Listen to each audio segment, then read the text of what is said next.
Kita semua menyepakati bahwa pengaruh Islam pada abad pertengahan sangat berdampak dan sangat dirasakan pada pertumbuhan peradaban umat manusia, terutama dalam peradaban Eropa dan Asia. Islam sendiri mulai bersentuhan dengan Eropa dimulai pada abad ke-8, tepatnya pada masa dinasti Umayyah ketika mereka mengirimkan ekspedisi untuk menaklukkan Andalusia di semenanjung Iberia atau yang sekarang dikenal dengan Spanyol. Islam menduduki wilayah ini kurang lebih 781 tahun lamanya, yang menyebabkan pertukaran budaya antara Timur Tengah dan Eropa.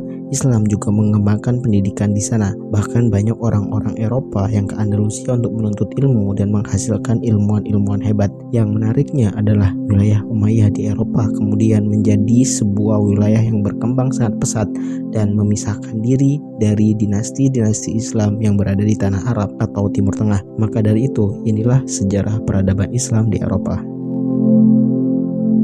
Sebelum masa pemerintahan Islam, Spanyol berada di bawah kekuasaan kerajaan Romawi. Pada masa pemerintahan Romawi, orang-orang Yahudi masuk ke Spanyol dalam jumlah besar. Pada abad ke-5 Masehi, suku-suku Vandal menyerbu Spanyol dan mengalahkan kekuatan bangsa Romawi. Sejak berada di dalam kekuasaan bangsa Vandal, nama Spanyol berubah menjadi Vandalusia, yaitu negeri bagi orang-orang Vandal. Bangsa Arab menyebutnya dengan Al-Andalusia yang kemudian dikenal dengan Andalus. Pada sekitar tahun 507 Masehi, bangsa Gothia menyerang Spanyol dan mengusir bangsa Vandal ke Afrika. Bangsa Gothia berhasil mendirikan pemerintahan yang kuat di Spanyol. Kekuatan bangsa Gothia mengalami kemunduran dan menjadi lemah disebabkan maraknya sistem perbudakan, pajak yang memberatkan dan pemaksaan agama Kristen. Akibatnya, rakyat menjadi menderita, sengsara dan tertekan. Beberapa kali orang-orang Yahudi melakukan pemberontakan, akan tetapi gagal dan menyebabkan orang-orang Yahudi semakin mendapatkan tekanan. Kondisi Spanyol yang demikian berbanding terbalik dengan kondisi penduduk Afrika Utara yang pada saat itu hidup dalam keadaan sejahtera. Afrika Utara berada di bawah kedaulatan Umayyah yang memerintah dengan adil.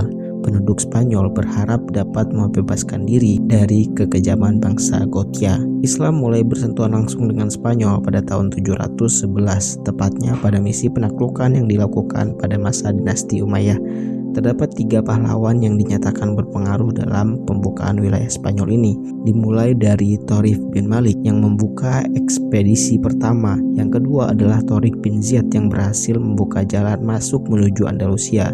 Yang ketiga adalah Musa bin Nusair. Ia mulai penaklukan dengan kekuatan yang sangat besar pada tahun 712 Masehi yang berhasil menaklukkan satu persatu kota-kota yang dilewatinya seperti Sidonia, Carmona, Sevilla, dan Meride. Ia dan pasukannya bergabung dengan Torik bin Ziyad di Toledo. Selain itu, keduanya berhasil menguasai seluruh kota-kota penting di Spanyol termasuk di bagian utara yaitu Zaragoza dan Nevre. Setelah mengamankan kota-kota penting di Spanyol, dinasti Umayyah mulai mendirikan pemerintahan yang dipimpin oleh wali atau gubernur yang dipilih oleh kekhalifahan Umayyah di Damaskus. Dari tahun 711 hingga 755 Masehi, Amir masih berada di bawah pemerintahan Daulah Umayyah sebelum akhirnya runtuh dan digantikan dengan dinasti Abbasiyah. Sejak berdirinya dinasti Umayyah, terjadi perpecahan di kalangan umat muslim. Ada beberapa golongan yang tidak sepakat dengan berdirinya dinasti Umayyah. Salah satunya adalah golongan dari Khawarij dan Syiah. Ini tidak terlepas dari perang saudara yang terjadi setelah wafatnya Khalifah Utsman bin Affan. Sejak tahun 661 Masehi, sudah banyak kelompok-kelompok yang menentang dinasti Umayyah. Baru pada 740-an Masehi, Daulah Umayyah jatuh ke dalam kondisi yang sangat kritis yang menyebabkan terjadinya perang saudara pada tahun 744 Masehi. Umat Islam terpecah belah saat itu. Terjadi perang saudara antara putra mahkota. Terjadi juga perang saudara antara suku-suku Arab Selatan dan suku Arab Utara yang memperebutkan posisi khalifah. Terdapat juga diskriminasi terhadap orang-orang Mawali atau orang-orang non-Arab. Begitu banyak perpecahan di tubuh umat muslim hingga puncaknya terbentuklah gerakan revolusi Abbasiyah dari Bani Abbas pada tahun 750 Masehi. Dengan semua kekacauan yang ada, Bani Abbas yang nasabnya sampai pada paman Nabi Muhammad mengklaim berhak atas kekhalifahan. Bani Abbasiyah juga didukung dengan kelompok-kelompok Mawali yang akhirnya berhasil menggulingkan kekuasaan dinasti Umayyah yang saat itu dipimpin oleh Marwan II dalam peperangan Zab. Sejak kekalahan dari peperangan itu, kekhalifahan Umayyah di tanah Arab sudah benar-benar berakhir. Akan tetapi bibit-bibit Umayyah di Eropa masih tumbuh subur, dan inilah masa kemegahan kekhalifahan Umayyah di Eropa. Setelah runtuhnya dinasti Umayyah di Damaskus pada tahun 755 Masehi, pemerintahan Bani Umayyah di Spanyol melepaskan diri dari pemerintahan Bani Abbasiyah di Baghdad. Spanyol berada di bawah pemerintahan seorang yang bergelar Amir. Amir pertama adalah Abdurrahman I yang memasuki Spanyol pada tahun 755 Masehi dan diberi gelar Ad-Dakhil atau seseorang yang masuk. Ia berhasil mendirikan dinasti Umayyah di Spanyol dan menyatukan penguasa-penguasa Spanyol pada periode ini. Pada periode ini, umat Islam Spanyol mulai memperoleh kemajuan-kemajuan yang baik di bidang politik maupun di bidang peradaban. Abdurrahman Ad-Dakhil mendirikan Masjid Cordoba dan sekolah-sekolah di kota-kota besar di Spanyol. Hisam dikenal sebagai pembaharu dalam bidang kemiliteran. Dialah yang memprakarsai tentara bayaran di Spanyol, sedangkan Abdurrahman Al-Ausad dikenal sebagai penguasa yang cinta ilmu. Pemikiran filsafat juga mulai pada periode ini. Puncak pencapaian intelektual Muslim terjadi dalam pemikiran filsafat. Dalam bidang ini, Muslim Spanyol merupakan mata rantai yang menghubungkan antara filsafat Yunani klasik dengan pemikiran Latin Barat. Selain itu, Muslim Spanyol juga turut andil besar dalam mendamaikan antara agama dan ilmu, akal dengan iman, yang sekaligus menandai akhir abad kegelapan Eropa.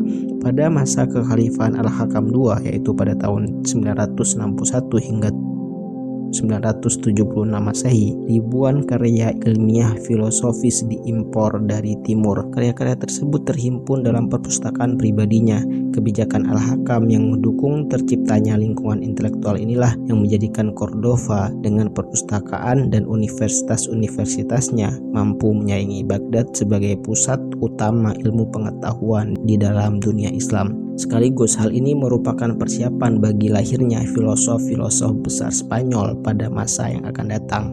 Salah satu tokoh yang terkenal dalam bidang filsafat ini adalah Ibnu Rushd. Dalam bidang sejarah dan geografi, wilayah Islam bagian barat melahirkan banyak pemikir terkenal seperti Ibnu Juzair dari Valencia yang menulis tentang negeri-negeri Muslim Mediterania dan Sisilia, Ibnu Batutah dari Tinjir yang menjelajahi dunia hingga Samudra Pasai dan Cina. Ada juga Ibnu Khaldun yang menyusun tentang riwayat Granada yang disebut sebagai bapak sosiologi dunia karena menciptakan perumusan filsafat sejarah. Selama Bani Umayyah masih memerintah, begitu banyak orang-orang Eropa yang menuntut ilmu di Spanyol, dan Islam menyinari wilayah Andalusia ini selama kurang lebih 7 abad yang kemudian menciptakan akulturasi budaya yang menjadi faktor keluarnya Eropa dari abad pertengahan. Setelah Islam memperoleh kejayaan selama kurang lebih 7 abad, terjadi kemunduran yang menyebabkan kepada kehancuran. Hal ini disebabkan karena adanya konflik Islam dan Kristen, tidak adanya ideologi pemersatu, kesulitan ekonomi, ketidakjelasan sistem pemerintahan, dan keterpencilan dari wilayah Islam di Timur Tengah. Pada tahun 1086 hingga 1248 Masehi, kekuatan Islam di Spanyol terpecah belah menjadi dinasti-dinasti kecil yang saling bersaing antar satu sama lain. Di sisi lain, pihak Kristen bersatu membentuk gerakan yang disebut Reconquista atau pengusiran umat Islam dari Spanyol. Pertempuran ini sudah berlangsung selama berabad-abad hingga akhirnya kerajaan Islam terakhir di Spanyol, yaitu Granada, berhasil ditaklukkan pada tahun 1490 Masehi oleh Raja Ferdinand dari Aragon dan Putri Isabella dari Kastilia yang memanfaatkan konflik internal dalam kerajaan Islam di Granada, dan itulah akhir dari kekuatan Islam di Spanyol.